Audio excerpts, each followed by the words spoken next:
குருவடி சரணம். யூடியூப் நண்பர்கள் அனைவருக்கும் அடியேனின் அன்பான வணக்கங்கள். நான் உங்கள் குருமணிகண்டன் பேசுகிறேன், பொள்ளாச்சியிலிருந்து. திருக்கணித பஞ்சாங்கத்தின்படி வரக்கூடிய ஆகஸ்ட் மாதம் மகர ராசி மகர லக்ன அன்பர்களுக்கு என்ன மாதிரியான பலன்கள் நடக்க இருக்கு அப்படிங்கிற விஷயத்த இந்த பதிவில் டீட்டெயில்டாக நம்ம பார்க்க போகிறோம். கூடவே இந்த மாதத்தில் உங்களுக்கு வருமானம், பொருளாதார அமைப்புகளெல்லாம் எப்படி இருக்கும், ஏற்றம் இருக்குமா, நல்ல வருமானம் வருமா, என்ன ஏது அப்படிங்கிற விவரங்களையும், தொழில் அமைப்புகள், சுயதொழில் செய்யக்கூடிய நபர்களுக்கு தொழில் அமைப்புகள் எப்படி இருக்கும், உங்களுடைய உடல் ஆரோக்கியம் எப்படி இருக்கும், நீங்கள் வயது முதிர்ந்தவர்களாக இருக்கலாம், இல்லை வயது குறைந்த நபர்களாக கூட இருக்கலாம், உங்களுக்கு உடல் ஆரோக்கியம் எப்படி இருக்க போகுது, அதே போல் கணவன் மனைவி உறவு எந்த மாதிரியான ஒரு அமைப்புகளில் இருக்க போகுது, வேலை வாய்ப்புகள், படிப்பு, காதல், அதிர்ஷ்டம், குடும்ப பெண்களுக்கு அதாவது ஹவுஸ் ஒய்ஃபாக இருக்கிறவங்களுக்கு எப்படி இருக்க போகுது அப்படிங்கிற எல்லா விவரங்களையும் டீட்டெயில்டாக அந்த பதிவில் நம்ம பார்க்க போகிறோம். முதல்ல பொருளாதாரம் அப்படின்னு சொல்லும்போது 2ஆம் இடத்தை தான் நம்ம மையப்படுத்தி பார்க்க வேண்டியதாக இருக்குது. உங்களுக்கு வரக்கூடிய வருமானத்தை சொல்லக்கூடியது 2ஆம் பாவம், அதே நேரத்தில் லாபத்தை சொல்லக்கூடியது 11ஆம் இடம். 11ஆம் இடத்து அதிபதி செவ்வாய் ஆகிய ஒருவே ராசிக்கு 9ஆம் இடத்துல இருக்கிறது நல்ல விஷயம்தான். ஸோ அது ஒரு ஃபேவரான இருக்குது. அதாவது நம்ம என்ன நினைக்கிறோமோ அந்த விஷயங்களை செயல்படுத்தி கொள்வதற்கு அந்த செவ்வாய் நம்மளுக்கு சாதகமாக இருக்கார், இல்லைன்னு சொல்லலை. சனியினுடைய பார்வையில் கூட இருக்குது. அப்படிங்கும்போது எண்ணம், செயல் எல்லாமே உங்களுக்கு எந்த விஷயத்தை செய்யும்போது எதனால் லாபம் கிடைக்குது அப்படிங்கிற ஒரு உயர்ந்த நோக்கத்தோடவே எல்லா விஷயங்களையும் பார்ப்பீங்க, அதே போல் செயல்படுவீங்க. ஸோ அது நல்லபடியாகவே இருக்கு. ஆனால் வருமானம் நல்லபடியாக இருக்குமா அப்படின்னு கேட்டால், வருமான ஸ்தானத்தில் ராகு பகவான். அப்போ ராகு வருமான ஸ்தானத்தில் இருக்கிறது நல்ல வருமானத்தை ஏற்படுத்துமா அப்படின்னு கேட்டால், குருவின் பார்வையில் இருக்கக்கூடிய ராகு கண்டிப்பாக வருமானத்தை கொடுக்கும். வருமானத்தில் எந்த தொந்தரவுகளும் இருக்காது. ஆனால் இந்த காலகட்டம் கொடுக்கல் வாங்கல் நல்லா இருக்குமா, யாராவது பணம் கொடுக்கலாமா, கேட்குறாங்க, கஷ்டப்படுறாங்க, அப்படி இப்படின்ட்டு அந்த மாதிரியான ஒரு அமைப்புகள் இருக்கும்போது அவங்களுக்கெல்லாம் நீங்கள் கொடுக்கல் வாங்கலில் கொஞ்சம் சிறப்பு இல்லாமல் போயிடும். கொடுத்தா அந்த காசு திரும்ப வர்றதுக்கு உண்டான வாய்ப்புகள் அப்படிங்கிறது ரொம்ப குறைச்சலாக தான் இருக்குது. ஏன்னா குருவினுடைய பார்வை மட்டும்தான் இருக்கா, ஆனால் 2ஆம் இடத்துல ராகுவே இருக்கார். அப்படிங்கும்போது அந்த கொடுக்கல் வாங்கல் ஆகாது. அதே நேரத்தில் உங்களுடைய ராசி அல்லது லக்னத்திற்கு 5 வத்துக்கு அதிபதியான சுக்கிர பகவான் ராசிக்கு 6ஆம் இடத்துலேருந்து குருவோட சேர்ந்து பார்க்குறார். குரு விரையாதிபதி கூட. இப்போது இன்னொருத்தர்கிட்ட நீங்கள் நம்பி காசு கொடுத்தீங்க அப்படின்னா திரும்பி வர்றதுக்கு வாய்ப்புகள் குறைவு. ஆனால் கடன், அதற்கான முயற்சிகள், ஒரு வீடு வாங்கணும், வாகனம் வாங்கணும், ஒரு பிஸ்னஸ் லோன் பார்க்குறோம், ஸோ அதுக்காக கடன் வாங்கணும், அந்த கடன் வாங்கி ஏதோ ஒன்று விஷயங்களை பண்ணலாம் அப்படின்னு அந்த முயற்சிகள் எல்லாம் உங்களுக்கு சக்ஸஸ்ஃபுல் ஆகும். பெருசாக அலைச்சல் எதுவும் இல்லாமையே உங்களுக்கு கடனெல்லாம் கிடைக்கிற மாதிரியான ஒரு சூழ்நிலைகளை இந்த காலகட்டம் ஏற்படுத்தி தரும்.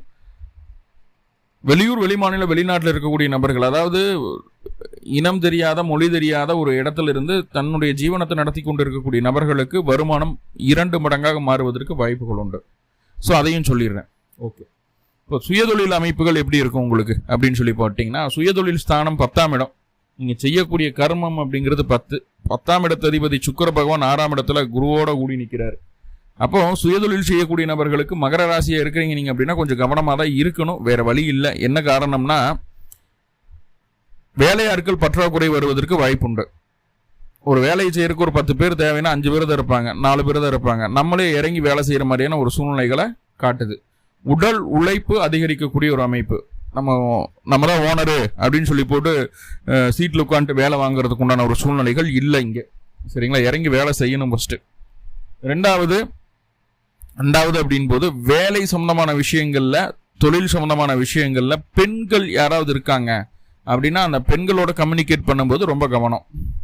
நீங்கள் ஒரு பியூட்டிஷியனாக இருக்கீங்க, மேக்சிமம் உங்களுக்கு லேடி கஸ்டமர்ஸ் தான் அதிகமாக இருக்காங்க. அப்படிங்கிற பட்சத்தில் அவங்ககிட்ட ரொம்ப ரொம்ப ரொம்ப நிதானமாக, பக்குவமாக நடந்துக்கிறதுக்கு பாருங்கள். ஆனால் பெண்களால் எதிர்ப்பு, பெண்கள் மூலமாக எதிர்ப்பு, பெண்களே எதிரிகளாக மாறக்கூடிய ஒரு சூழ்நிலையை சொல்லுது தொழில் சார்ந்த விஷயங்களில் மட்டும். ஸோ அப்போ ரொம்ப கவனமாக இருக்கணும். அதே நேரத்தில் தொழில் அலைச்சல்கள் இருக்கும், தொழிலில் புது புது மாற்றங்கள் எல்லாம் செய்வோம், அது எல்லாம் நம்மளுக்கு ஃபேவராக இருக்கும். ஆனால் பெண்கள்கிட்ட மட்டும் கவனமாக இருந்தால் தொழில் நல்லபடியாக ஓடும், பிரச்சனை கிடையாது. உடல் ஆரோக்கியம் எப்படி இருக்குது? 4ஆம் இடம் தான் ஆரோக்கிய ஸ்தானம். அந்த ஆரோக்கிய ஸ்தானத்திற்கு அதிபதியான செவ்வாய் பகவான் சனீஸ்வரனுடைய பார்வையில் இருக்கார், இல்லைன்னு சொல்லலை. குருவோட பார்வை ஏதாவது இருக்கா செவ்வாய்க்கு அப்படின்னு கேட்டால் கிடையாது. சனியினுடைய பார்வை இருக்குது. ஆரோக்கியத்தில் பெருசாக உங்களுக்கு ஆக்சிலேஷன் எல்லாம் ஒன்றும் இருக்காது. சனி வக்ரம் பெற்று தான் பார்க்குறாரு, பெரிய ஆக்சிலேஷன் இருக்காது. 4 கூடிய ஒரு 4ஆம் இடத்து தன்னுடைய 8ஆம் பார்வையை பார்க்குறாரு. அப்படிங்கும்போது அதுவும் நல்ல விஷயம்தான். ஆனால் பாருங்க, உடல் ஆரோக்கியமாக தான் இருக்குது அப்படின்னு உங்கள் மனசை மட்டும் நம்பாது. ஏன்னா அஷ்டம பார்வையில் தான் 4ஆம் இடத்தை பார்க்குது. 7ஆம் பார்வையிலையோ 4ஆம் பார்வையிலையோ செவ்வாய் பார்க்கல. ஸோ அப்படி இருக்கும்போது நம்மளுக்கு அந்த நம்பிக்கை இருக்காது. ஏதாவது உடம்புல என்னமோ பண்ணிகிட்டே இருக்குது, கண்டிப்பாக அதுக்கு ட்ரீட்மெண்ட் பார்க்கணும், வைத்தியம் பார்க்கணும், அதை பண்ணணும், இது பண்ணணும் அப்படின்ற ஒரு மைண்ட் செட்டு தான் அதிகமாக ஓடுமே தவிர மற்ற விஷயங்கள் மைண்டுக்குள்ளே வராது. நல்லா தான் இருக்கும் அப்படிங்கிற ஒரு ஹோப் வராது. எப்போ சாமி அந்த ஹோப் வரும் அப்படின்னு சொல்லி பார்த்துட்டிங்கன்னா, செவ்வாய் மீண்டும் துலாத்துக்கு எப்போ வர்றாரோ அப்போ தான் அந்த ஹோப் உங்களுக்கு கிடைக்கும். திக்பலமாகணும் செவ்வாய், அப்படின்னா தான் அந்த ஹோப் கிடைக்கும். அதுக்கு இன்னும் ஒரு 1.5 மாதம் ஆகும். அது வரைக்கும் இப்படியே தான் ஓடிக்கிட்டு இருக்க வேண்டியதாக இருக்கும். உடல் நலத்தில் குறைகள் இல்லை, ஆனால் மனசு நம்பாது, அவ்வளோதான், சிம்பிள். ஓகே, கணவன் மனைவி உறவு எப்படி இருக்கும்? இது ரொம்ப ரொம்ப சிக்கலான ஒரு விஷயம் மகரத்துக்கு மட்டும். ஏன்னா மகர ராசி அப்படின்னு சொல்லக்கூடியது சனியினுடைய வீடாக இருக்கும் பட்சத்தில் அதற்கு 7ஆம் இடம் அப்படிங்கிறது வந்து உங்களுக்கு சந்திரனுடைய வீடு. அது ரொம்ப வேகமாக நகரக்கூடிய கிரகம். சனி ரொம்ப ரொம்ப ஸ்லோ. ஸோ இது ரெண்டையும் கனெக்ட் பண்ணுறது தான் அந்த 1-7 தொடர்பு. அந்த பாவத்தில் போய் அஷ்டமாதிபதியான சூரியன் முதல் 16 நாட்களுக்கு இருக்கிறாரு. கணவன் மனைவிக்குள்ள இனம் புரியாத சங்கடங்களும் சலிப்புகளும் நிறைய வருவதற்கு வாய்ப்புகள் உண்டு. அதே நேரத்தில் தேவையில்லாத சந்தேகங்கள், குடும்ப உறவுகள் மூலமாக கசப்பான அனுபவங்களை சந்திக்க வேண்டியது இருக்கும். உங்களுடைய வாழ்க்கை துணைக்கு அவங்களுடைய குடும்ப உறுப்பினர்கள் முழு சப்போர்ட் பண்ணுவாங்க. ஈவன் அவங்க தப்பு பண்ணால் கூட அவங்களுக்கு சப்போர்ட் பண்ணுவாங்க. ஆனால் நம்ம அதை தட்டி கேட்க போனோம்னா நம்மளை அடக்கிறதுக்கு உண்டான வேலை இன்னும் அதை தான் செய்வாங்க. ஸோ இந்த மாதிரியான ஒரு ட்ரிக்கியான ஒரு சூழலில் இருக்கீங்க நீங்கள். ஏன்னா அவங்க லக்னத்திற்கு, அதாவது உங்களுடைய லக்னத்திற்கு 8ஆம் இடத்துல கேது பகவானோ 7ஆம் இடத்துல சூரியன் புதன் இணைவு. இப்போ புதன் கொஞ்சம் வக்கரமாக கூட இருக்காரு அப்படிங்கும்போது ரொம்ப ரொம்ப பிரில்லியண்ட்டாக யோசிச்சு அவங்க சைடு இருக்கிற தவறுகளை மறைக்கிறதுக்கு யோசிப்பாங்க.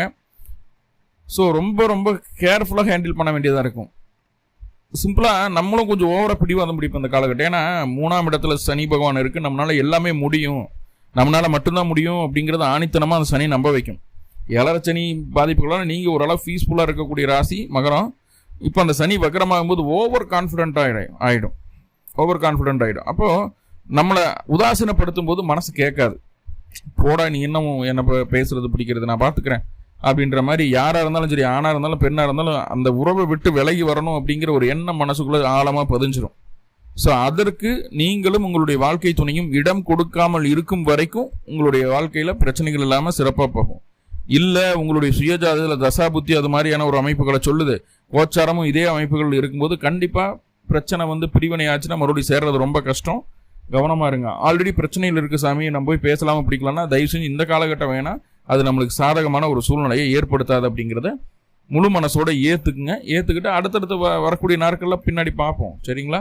ஆனால் இப்போ வேண்டாம். ஏன்னா செப்டம்பருக்கு மேலே குரு வருவார். குரு வந்து 7ஆம் இடத்துக்கு வருவார். குருவினுடைய பார்வை ராசிக்கும் 3ஆம் இடத்துக்கு கிடைக்கும், ராசி அதிபதிக்கு கிடைக்கும். அப்போ உங்களுடைய காலம் வந்தாச்சு, அப்போ போய் பேசுங்க. இப்போ வேணாம், செப்டம்பர் வரைக்கும் கொஞ்சம் கம்முன்னு இருக்கணும். கணவன் மனைவி உறவில் அப்படிங்கிறதுல ஸ்ட்ராங்காக இருங்க. ஓகே, வேலை அப்படிங்கிறது எப்படி இருக்கும்? 6ஆம் இடம் தான் வேலை ஸ்தானத்தில் தான் 3 கூடையவர் உட்காந்துருக்க, 12 கூடையவர் இருக்கிறாரு. அப்படிங்கும்போது வேலையில் நிறைய அலைச்சல்கள் இருக்கும், சின்ன சின்ன தொந்தரவுகள் இருக்கும், எல்லாமே இருக்கும், எதிர்ப்புகள் இருக்கும், வேலை போல் அதிகமாக இருக்கும், எல்லாமே இருக்கும். ஆனால் ஸ்டில் எல்லாமே உங்கள் கட்டுக்குள்ளே தான் இருக்கும். உங்களை வந்து யாரும் எதுவும் பண்ணிட முடியாது, சரிங்களா? வேலையில் அவ்வளவு டென்ஷன் ப்ரெஷர் இருந்தாலும் எல்லாமே நீங்கள் ஈஸியாக மேனேஜ் பண்ணக்கூடிய அளவுக்கு தான் இருக்கும். உட்கார்ந்த கடையில் எல்லா வேலையும் செய்யக்கூடிய திறமை அதை அதிகமாக வளர்த்துக்குவீங்க. நீங்கள் வேலையில் உங்களை ஒரு தனித்துவமான நபராக மாற்றக்கூடிய அமைப்பு இருக்குது கண்டிப்பாக. ஸோ வேலையை பற்றி கவலைப்பட வேண்டாம், ஈஸியாக இருக்கும். வேலையில் நிறைய மாற்றங்கள் செய்யணும், விருப்பப்பட்ட மாற்றங்கள் செய்யலாம். வெளியூர், வெளிநாடு பயணிக்கலாம். வேலைக்காக போயிட்டு வரக்கூடிய ஒரு சூழ்நிலைகள் சொல்லுது. வேலை இல்லாதவங்களுக்கு கூட வேலை கிடைக்கிறதுக்கு உண்டான சான்சஸையும் இது ஏற்படுத்துது. ஏன்னா 5 கூடிய 6ஆம் இடத்துல இருக்கிற 10 கூடிய 6 இருக்கிற போது கண்டிப்பாக அந்த சான்சஸ்ன்னு சொல்லுது, வாய்ப்பு உண்டு. படிப்பை பற்றி பார்க்கும்போது 2ஆம் இடத்துல ராகு, குழந்தைகளுடைய படிப்பு 10வது வரைக்கும் படிக்கக்கூடிய குழந்தைகளுடைய படிப்பில் ரொம்ப கவனம் வேணும். ரொம்ப ரொம்ப லேசியாக இருப்பாங்க, படிப்பில் கான்சன்ட்ரேஷன் இல்லாமல் போகிறதுக்கு கூட வாய்ப்புகள் உண்டு. பேரண்ட்ஸ் நீங்கள் இருக்கீங்க, உங்களுடைய குழந்தை மகர ராசி அல்லது மகர லக்னமாக இருக்குது, படிக்காமல் இருக்காங்கன்னா ரொம்ப ரொம்ப கவனமாக பார்த்து அவங்களுக்கு தேவையான விஷயங்களை என்னென்ன வேணும் அப்படிங்கிறத பார்த்து செய்யுங்க. அப்படின்னா தான் அவங்க கரியர் க்ரோத் ஆகும், சரிங்களா? ஏன்னா 5ல் வளையாதுன்னா 50ல் வளையாது, புரிஞ்சுக்குவாங்க. மற்றபடி உயர்கல்வி மேற்கல்வி எல்லாம் சுபமாக தான் இருக்குது. செவ்வாய் 4 கூடியவராய் அவர் ஓய் லக்னத்திற்கு ராசிக்கு 9ஆம் இடத்துல இருக்கிறாரு. 5ஆம் இடத்து அதிபதி 6ல் இருந்தாலுமே வந்து குருவோடு சேர்ந்து இருக்கிறதுனால படிப்பில் ஒன்றும் தொந்தரவுகள் இல்லை. குழந்தைகளுடைய படிப்பை மட்டும் கவனமாக பார்த்துக்கோங்க. காதல் அமைப்பு இந்த காலகட்டம் ரொம்ப ரொம்ப ரொம்ப கஷ்டமான ஒரு சூழ்நிலை. ஆல்ரெடி லவ் பண்ணிட்டு இருக்கீங்கன்னா கூட இந்த காலகட்டம் கணவன் மனைவிக்குள்ளே காதலிக்குள்ளே தேவையதான சங்கடங்கள், கருத்து வேறுபாடுகளெல்லாம் வர்றதுக்கு வாய்ப்புகள் உண்டு. அதையெல்லாம் தாண்டி தான் இந்த மாதம் நீங்கள் வரணும், இல்லைன்னு சொல்லலை. முக்கியமாக அந்த காசு பண விஷயத்துல தான் காதலன் காதலிக்குள்ள பிரச்சனை வரும். கல்யாணத்துக்கு அப்புறம் எப்படி பார்த்துப்பேன் அப்படின்னு கேட்கும்போது நம்மளால பதில் சொல்ல முடியாது. அந்த மாதிரியான ஒரு சூழ்நிலைகள் இருக்குது. பொருளாதார ரீதியான விஷயங்கள்ல ஸ்ட்ராங்காக ஆகி இருக்கிறதுக்கு பார்த்துக்குங்க. அதிர்ஷ்டம் எப்படி இருக்கும்? அதிர்ஷ்டம் ஏதாவது இருக்கா? முதல்ல 2ல் ராகு, 8ஆம் இடத்துல கேது. 8ஆம் இடத்து அதிபதி 5 குடையரோட சேர்ந்துருக்காரா? இல்லை. அப்போ இந்த மாதம் அதிர்ஷ்டம் பெரிய லெவலில் நம்மளுக்கு கிடைக்கிறதுக்கு வாய்ப்புகள் இல்லை. சின்ன மீனை போட்டு பெரிய மீனை பிடிக்கலாம் அப்படிங்கிற இன்ட்ரெஸ்டோட எந்த இடத்துலையும் பணத்தை முதலீடு பண்ணாதீங்க. ஏஸ் இட் இஸ் உங்களோட ரெகுலர் ரொட்டீன் என்னவோ, எக்கனாமிக்கல் ரொட்டீன் என்னவோ அதை மட்டும் ஃபாலோ பண்ணுங்கள், போதுமானது. சரி, ஹவுஸ் ஒய்ஃபாக இருக்கக்கூடிய நபர்களுக்கு இந்த மாதம் எப்படி இருக்குது அப்படின்னு பார்த்துட்டிங்கன்னா, எதுவும் உங்களுடைய சுய முயற்சியினாலையும் உங்களுடைய சாமர்த்தியத்தனத்தாலையும் உங்களுக்கு தேவையான எல்லா விஷயங்களையும் நீங்கள் மாற்றிக்க முடியும் அப்படின்ற ஒரு அமைப்பில் தான் இருக்கீங்க. ஸோ அப்போ நீங்கள் எந்த அளவுக்கு ஸ்ட்ராங்கராக சுயமாக சிந்திச்சு சுயமாக நடந்துக்கிறீங்களோ அந்தளவுக்கு நீங்கள் சேஃபர் சைடில் இருப்பீங்க. யாராவதுகிட்ட அட்வைஸ் கேட்குறீங்க, யாராவதுகிட்ட ஷேர் பண்ணிக்கிறீங்க, ஒரு முடிவு எடுக்கிறதுக்கு வேறு யாராவதுகிட்ட கவுன்சிலிங் மாதிரி பேசுகிறீங்க அப்படின்னா கண்டிப்பாக அங்கே நீங்கள் பேக்லாக் ஆகுறீங்க. சுய முடிவுகள் உங்களுக்கு மிகப்பெரிய வெற்றியை தரும், எந்த மாற்றமும் இல்லை. ஓகே. ஸோ மேலும் உங்களுக்கு நல்லதெல்லாமே நடக்கணும் அப்படின்னா அருகில் இருக்கக்கூடிய பைரவர் ஆலயங்களுக்கு சென்று பைரவருக்கு 2 நல்லெண்ணெய் தீபம் போட்டு வழிபாடு பண்ணிட்டு வாங்க. மேலும் மகர ராசி மற்றும் மகர லக்ன அன்பர்களுக்கு பொருளாதார ரீதியாகவும் உடல் ரீதியாகவும் மன ரீதியாகவும் நிம்மதியான அமைதியான சூழ்நிலையிலுடைய வாழ்க்கை அமையணும் அப்படின்னு சொல்லி எல்லாம் வல்ல பரம்பொருளை பிரார்த்தனை பண்ணிட்டு இந்த பதிவை முடிச்சுக்கிறேன். நன்றி நண்பர்களை. நன்றி. வாழ்குளமுடன். திருச்சிற்றம்பலம்.